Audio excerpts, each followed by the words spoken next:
the good thing about being a tour DJ is you're a fly on the wall, but everybody wants access to you because you're the one who leaving from where they're at, so they want you to take music with them, and again, at that point, it was fun. It was amazing. I seen a lot of stuff, but it was also bad. It was dangerous. It was scary at times, like one of those stories, I got stranded in New Jersey after a whole gunfight at an award show with my whole tour company is in Manhattan. And I'm walking around New Jersey with my wallet was left inside of the tour bus, having to negotiate a place to stay in a hotel where literally all but the very last hotel on the last street finally said, "Man, I got you." Like there's all now they watching my feet. Used to wrestle with the devil. I was pinned in the ring. Now I'm swinging with the word. Hit a victory scene. The streets told lies.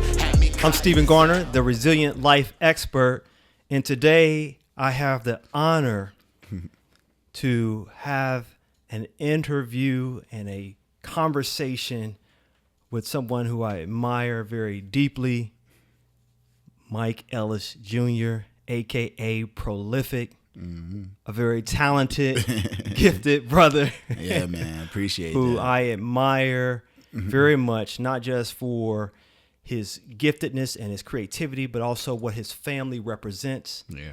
And it is a privilege and a pleasure to have him on my podcast today. And so I'm going to share why I'm bragging about him so much by just reading a little bit of his bio. And today he's going to share his journey on what it takes to develop a resilient mindset from the music industry's perspective. Michael Ellis, a.k.a. Prolifik, I love that name, by the way, brother, is a captivating musician from Dallas, Texas, now based in Cincinnati, Ohio. Yeah, yo. His journey, influenced by gospel and hip-hop, began as a DJ collaborating with artists like G-Eazy, transitioning to the stage with his band Defiance. I love that name too. Yeah. And the way it's spelled, by the way. Yeah. He's made waves in the industry beyond music. Prolifik explores audio engineering and artist development, while his recent return to faith fuels his mission to inspire through his music. I love that too. Yeah. His story reflects resilience from personal struggles to spiritual growth, aiming to uplift others facing similar challenges. Man, thank you so much for joining me today, Michael Ellis Jr., a.k.a. Prolifik. Appreciate it. Thank you for having me, bro. Yeah, so that's the way I got to go in every time. Every time. You're not going to be a hype guy. Come out like yeah. That's what's up. So today, I just want you to share that journey. Yeah. And the transition. Yeah. And really help us to understand from the perspective of being in the music industry. Yeah. So people know. Yeah. I mean, where do you start? Like as far as music, I mean, I think it's been in me since probably before I was even here, like I got a lot of family members that are incorporated through music in so many different ways. My grandmother, I mean, we had a piano in the living room at her house. She's constantly on the guitar. My uncle could play guitar from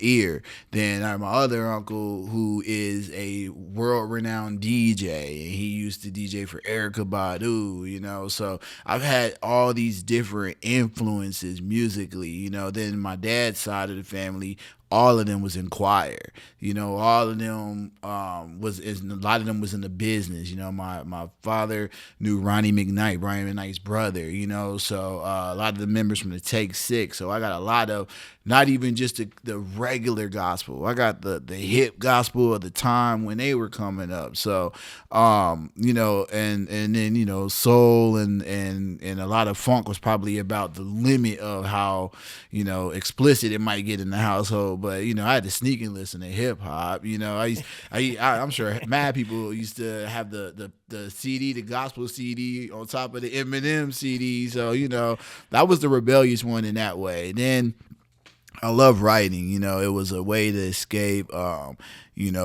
parents really was about us reading and understanding English and how to communicate.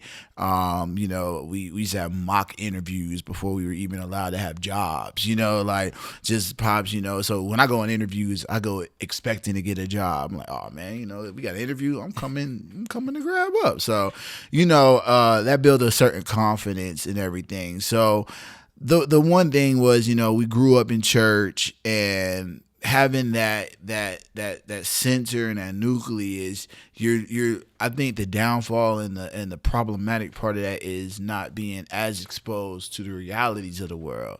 So I didn't see the world till the world was being seen, and that's probably when I'm like 18, 19 years old. I'm having very monumental catalytic moments that are happening in those times, to where it caused me to challenge my relationship and the validity of God.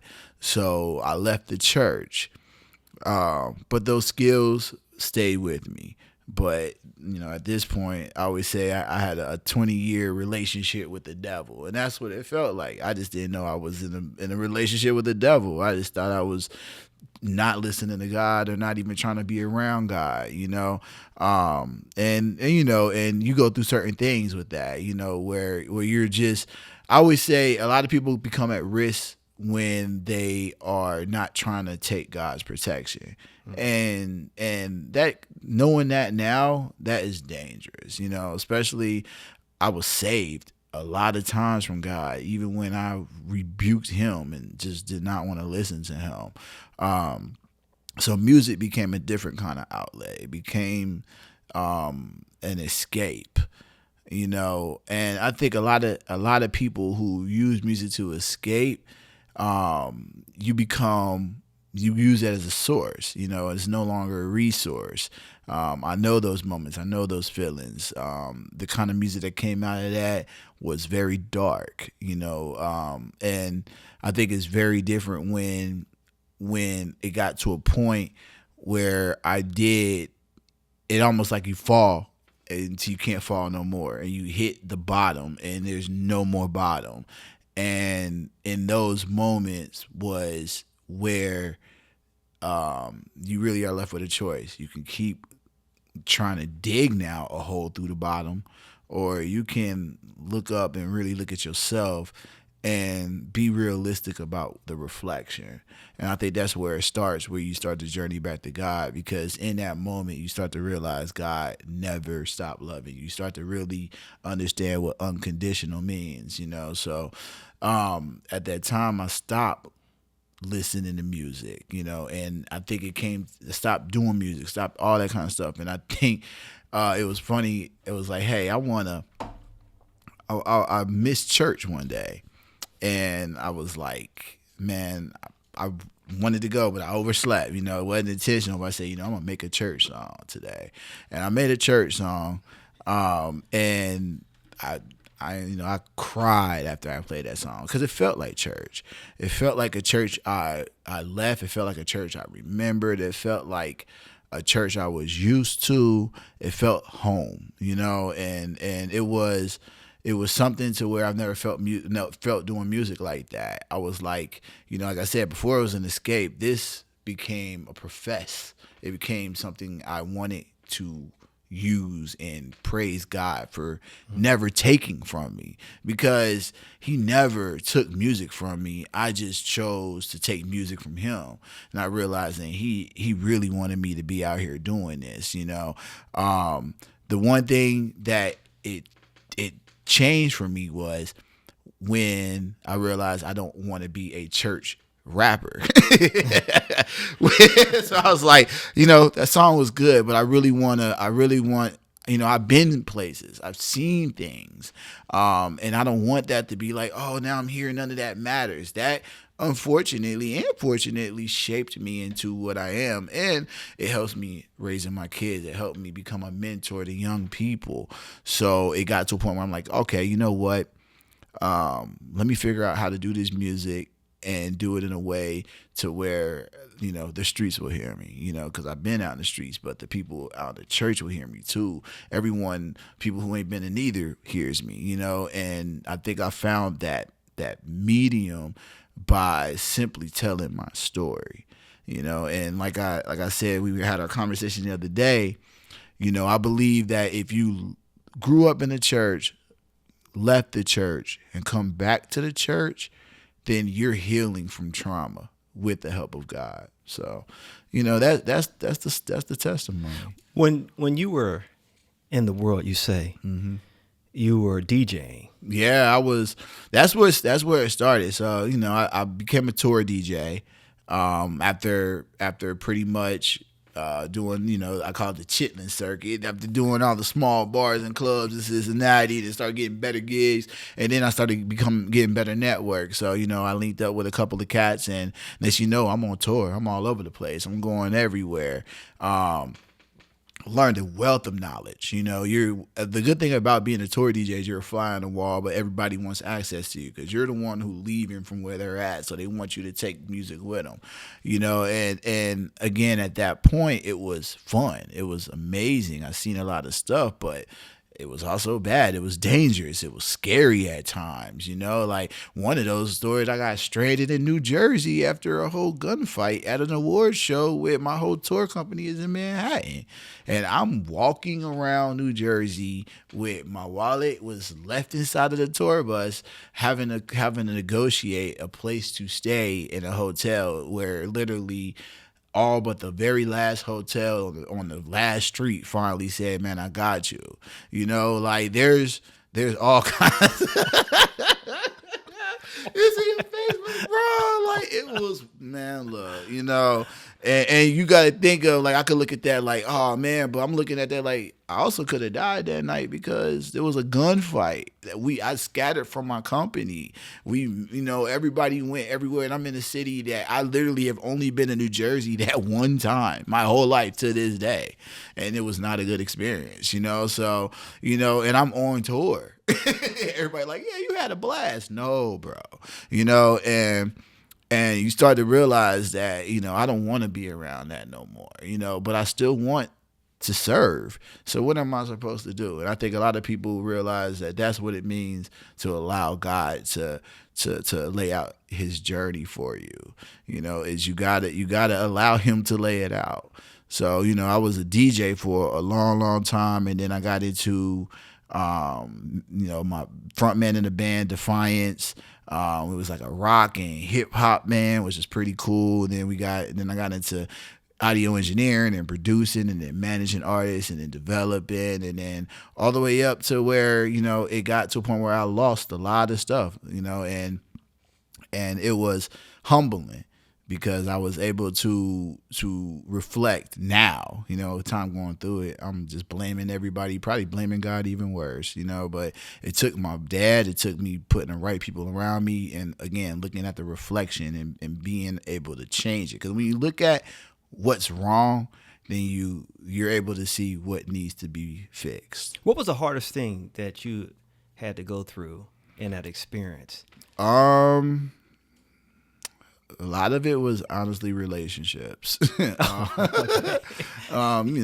not even just like, romantic relationships, friendships. You don't know who to trust, and then, I know what I know now because I've been through it. At that time, I ain't been through none of the stuff, so I'm just going in literally blind and expecting people to protect me, and they wasn't, so the hardest was trust. Then the next hardest was financial security. There is none in the music industry. I don't care if you make six figures. I don't care if you make $6.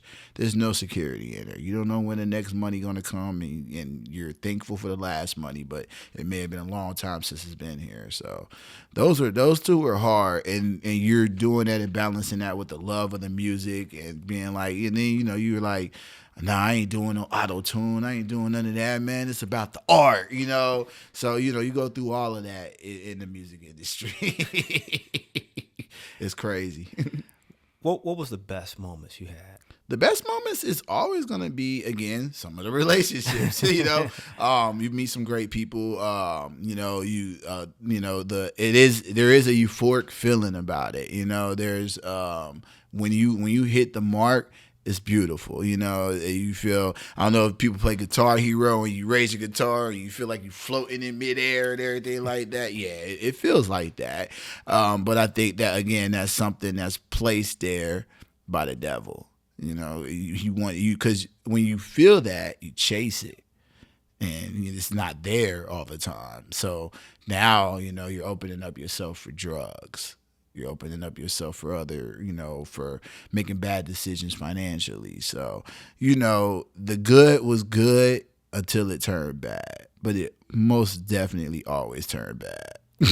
Were you looking for something to replace something that was missing? Yeah, God. Yeah, I grew up close to him. I chased that for 20 years looking for him, wondering why he won't show himself. Because you lose faith, You start to think about, man, is he real? You start to question the things, because when you grow up, when you're, especially in church, especially, in SDA church, there's a lot of success you see in people, especially in Black SDA, a lot of overcoming things. So when you're used to that and accustomed to that, and all your friends got both their parents and you're all of that kind of stuff, it becomes a crutch, if it will, and it's scary to see anything different than that. So, when I got there and I left God, I was also trying to find him. So, yeah. How did you learn how to become a DJ? So, oh man, arrogance.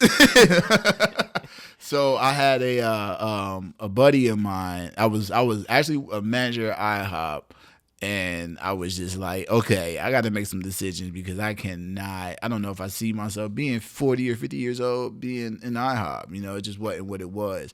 But I had dropped out of school. I really didn't have a lot of things going on for me.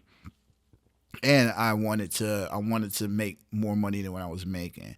And I wanted to do it on my own terms. I wanted to be a boss. So I was like, you know what, I'm going to figure out this DJ. When my uncle being a DJ and all the musical roots I had, I feel like, oh, it's easy. I used to dance before that, like battle dancing and stuff. And we would go to this club, and they would have a bunch of, DJs that would come in and come out. But after a while, it started getting real bad, not fun anymore. So that I'm cool with the owner, because I would always come in with a bunch of people, and she was like, what do we need to do? And I said, man, I'll DJ anybody here. I'm the coldest, I'm talking smack, like man, ain't nobody gonna do this, and she's like, well, next week I got an opening. I'm like, oh. So I went to Micro Center and got this little IQ DJ set up, and I'm literally, like I said, it sounded like cats scratching each other. It sounded terrible.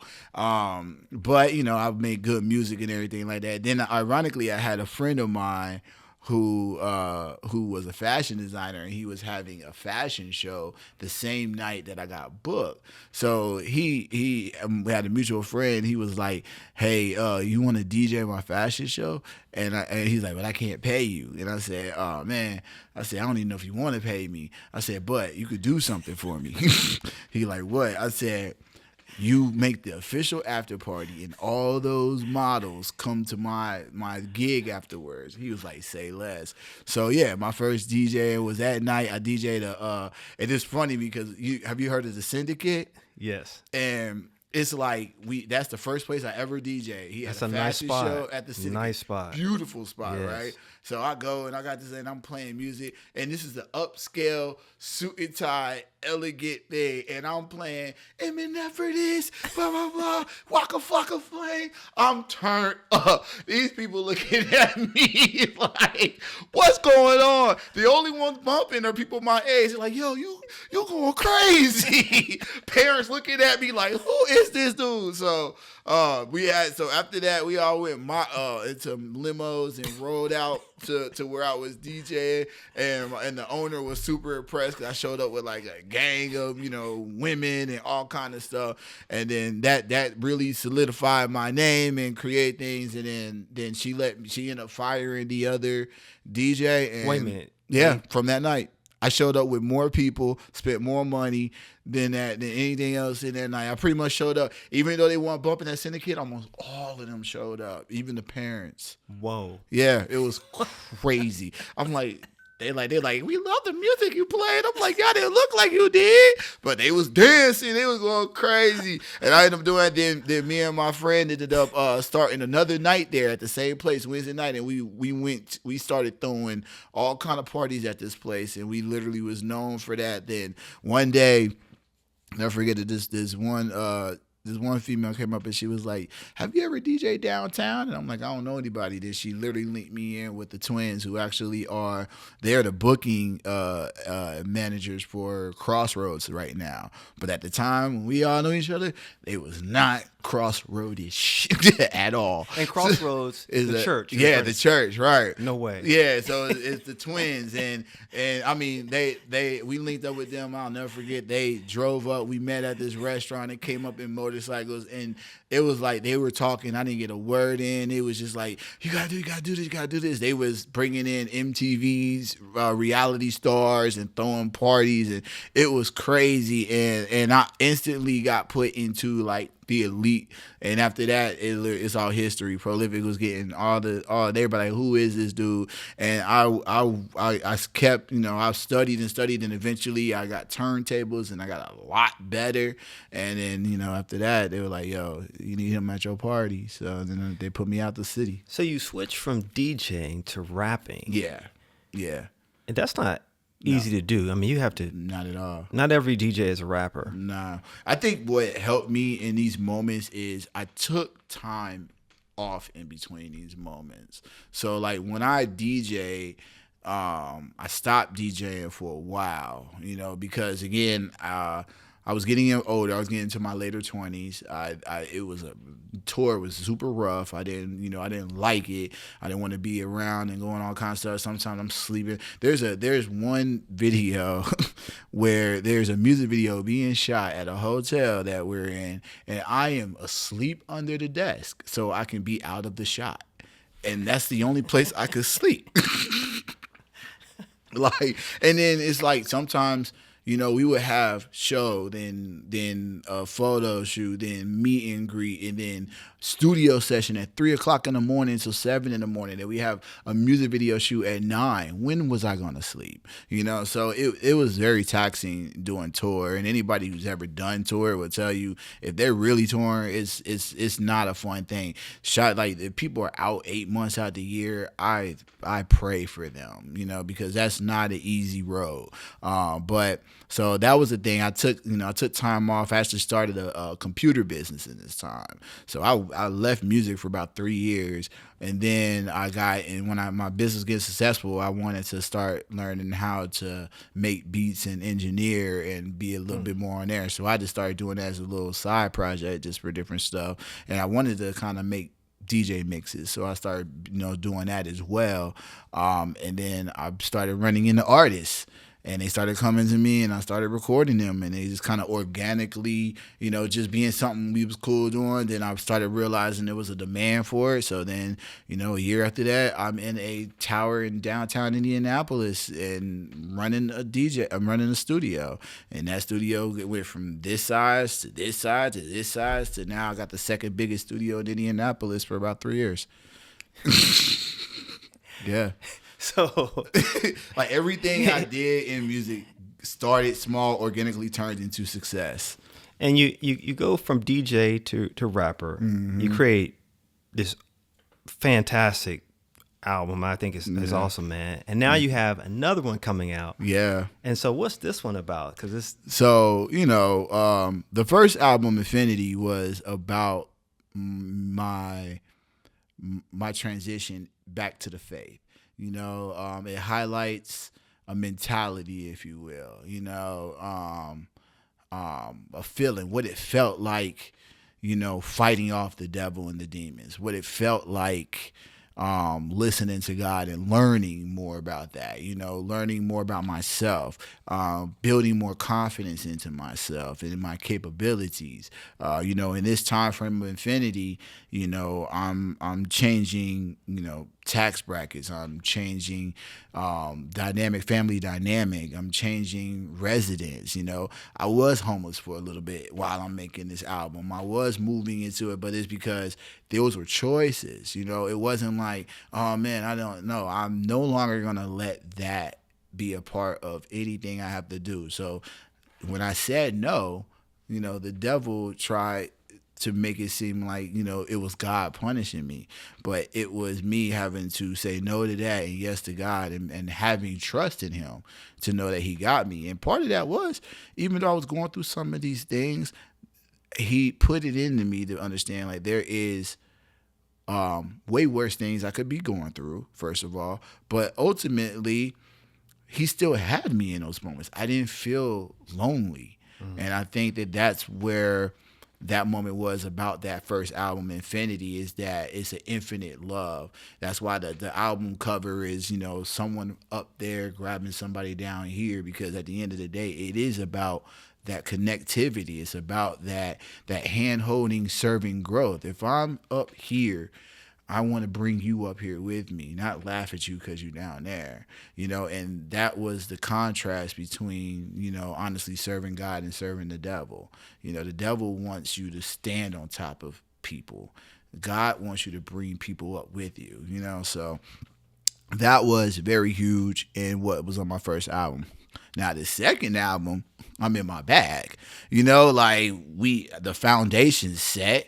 The bricks are being laid. The house is coming, and I'm very into my growth with God. And now I'm on to the next level of now saying, okay, I need to serve and do what was in my first album.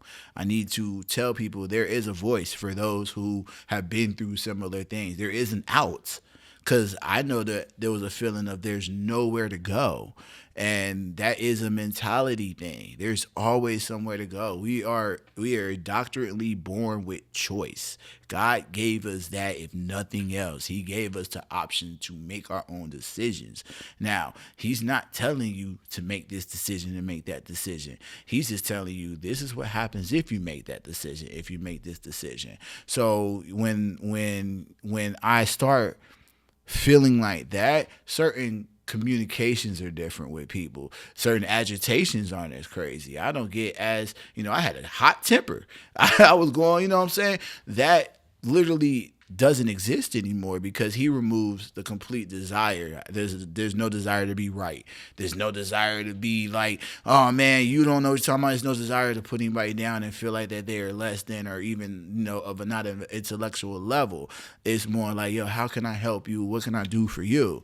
And that's something I never really have done, where it was feeling like God led. It prepared me to be in a loving, healthy marriage when I had so many toxic relationships, but it's me that focuses on being healthy and loving, and me who focuses on being the leader and the head of the household, but God-led leader, God-led household. I'm not going to sit over here and make people do things that God wouldn't make me do, so I think that's real powerful in this album. It's exploration of all of that. It's also titled Michael because that's my real name. I no longer have to hide behind Prolifik. I no longer have to use Prolifik as a buffer in case, oh man, that Michael ain't do that. Prolifik did that. No, I'm so sound and comfortable in my skin that I want people to hear Michael. And again, and then ultimately, we know what Michael means in the Bible. That's like one like God. That's the Son of God. That is, it's all full circle into what I grew up understanding and knowing, and almost connected me back to that traumatic moment where it all broke. And this is that album. Where can an audience find the album? So the album will be releasing everywhere. Whatever you listen to, it will be released on it. All platforms. All platform. We just finished the single, Against All Odds. We're going in to shoot the video over the next month. It's a dramatic acting video. It's going to be super involved. I'm excited. We've been working on the schematics of the video for the past month and a half, and it's now ready to start getting shot. So I'm too excited about this video. A lot of the single is huge because I'm now comfortable talking about traumatic moments in my life. You know, my traumatic break was when my grandmother died. She was very into the church, very into Black history, very into making sure that our roots never die. And when she died, a part of that did die. You know what I'm saying? It was not a good moment for me. And it happened at a very monumental age of me being 16. So you know, any 16-year-old man who's the oldest, who has no big bro to listen up to, and has the responsibilities of all the ones coming, his siblings and everything like that. And then, you know, 60-year-old, you can imagine, you know, kind of things I'm going back and forth with my parents, you know, because I'm trying to fight for my independence. And at that time, it's like, man, and then I'm angry at God and all of that, you know. So Against All Odds is a similar thing. It's super heightened, of course. It's about a young man that parents were murdered right before he graduated, and in that moment, it puts two different journeys on there. One where he is allowing God to work through this with him. One where he isn't. And, you know, I feel like I have knowledge on that based off of my own experiences, and I'm excited to be able to portray that in the song. The song is extremely powerful. I'm ready for that, you know. And then there's we just got done. Actually, was just in the studio last night with one of my guys, Big Steve, and we just cut one, and I got a couple more I'm cutting. And that's the other thing. I don't have a lot of features on my first album. I'm opening up, and these are connections that I've had through my growth as well. So each album that I'm doing, if I continue to do albums, which I hope I will be, you know, if God willing, you know, is an authenticity about it. These are real relationships that I forged, real conversations with real men that are leading and living a life with Christ centered. And, you know, wives are moving in there, and I can bounce all kind of ideas and things off of that with them, and we can continue to grow and serve and build a healthy community, you know, Christ led. Mike Ellis Jr., a.k.a. Prolifik, my man. And we're going to have to chop it up again. Yeah, this has man. been fantastic. Amen. And I'm grateful for you, man. I'm looking forward to listening to that next banger, Yeah. next hit. Yeah. And It's being right there with you, man, celebrating the journey and just enjoying the scenery as you do great things in the lives of others, man. Thank you so much for joining today, man. Take your cues from Mike Ellis, a.k.a. Prolifik, and live a great life. NEXCUE. Thank you for listening. If you want to develop a mindset to overcome any challenge, I'm inviting you to join the NEXCUE movement by subscribing now and receive cues to live your best life.